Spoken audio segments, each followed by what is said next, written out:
UP में 10 सीटों पर चुनाव होना है, जिसे लेकर घमासान मचा हुआ है। यूपी में विधानसभा के 10 सीटों पर चुनाव होना है, जिसे लेकर राजनीति में काफी हलचल मचा हुआ है। खासकर यूपी में योगी आदित्यनाथ को और ज्यादा टेंशन बढ़ा हुआ है, क्योंकि इस बार के लोकसभा के चुनाव में यूपी में बीजेपी के काफी नुकसान उठाना पड़ा है।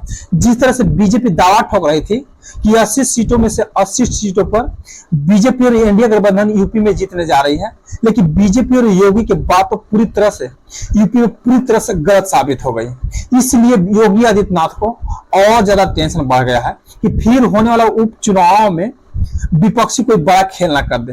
हालांकि यूपी में 10 सीटों पर होने वाला उपचुनाव की जिम्मेवारी इस बार खुद योगी आदित्यनाथ अपने कंधों पर उठा लिए हैं, लेकिन यूपी में विपक्षी पार्टी के भी हौसले काफी बुलंद है, क्योंकि लोकसभा के चुनाव के परिणाम जिस तरह से आया है विपक्षी के झोले में, इसलिए इस समय विपक्षी पार्टी के हौसले भी काफी बुलंद है।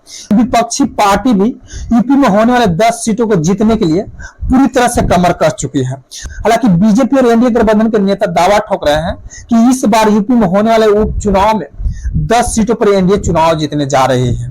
और बीजेपी नेता का कहना है कि हमारे प्रदेश के सीएम योगी आदित्यनाथ यूपी में शानदार काम किए हैं। महिलाओं के लिए, औद्योगिकरण के लिए, यूपी में कानून व्यवस्था को अच्छा करने के लिए। तो वहीं इंडिया गठबंधन और कांग्रेस नेता ने भी 10 सीटों पर चुनाव जीतने के लिए दावा ठोक रही है। साथ ही साथ कांग्रेस नेता ने एनडीए गठबंधन को लेकर कहा है कि एनडीए गठबंधन को 10 सीटों पर हम लोग हराने जा रहे हैं। एक भी सीट इस बार उपचुनाव में एनडीए गठबंधन को हम लोग जीतने नहीं देंगे, क्योंकि लोकसभा के चुनाव में भी एनडीए गठबंधन दावा ठोक रही थी यूपी में कि 80 में से 80 सीट हम लोग जीतने जा रहे हैं।